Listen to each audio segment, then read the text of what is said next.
150-60 CC ইঞ্জিনগুলো মূলত বানানো হয়েছে শহরের ট্রাফিকের জন্য। এগুলো কম্পিউটার আর্কিটেকচারের উপর ভিত্তি করে তৈরি। এখন সমস্যাটা কোথায়? সমস্যাটা হলো এর কুলিং সিস্টেম এবং মেটাল স্ট্রাকচার।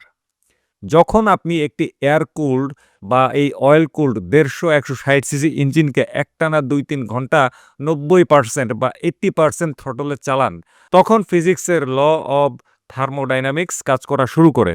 একে বলে হিট সোক। একটি ছোট ব্লকের ইঞ্জিন যখন তার ক্ষমতার শেষ সীমায় চলে, তখন যে বিপুল পরিমাণ তাপ তৈরি করে তা বাতাস দিয়ে আর সরানো সম্ভব হয় না।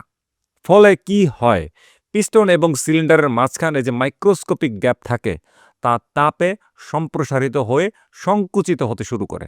একে আমরা বলি পিস্টন এক্সপ্যানশন। আর এই তাপের কারণে আপনার দামি ইঞ্জিন অয়েলটি পাতলা থেকেও পাতলা হয়ে যায়, যাকে টেকনিক্যাল ভাষায় বলে অয়েল থিনিং।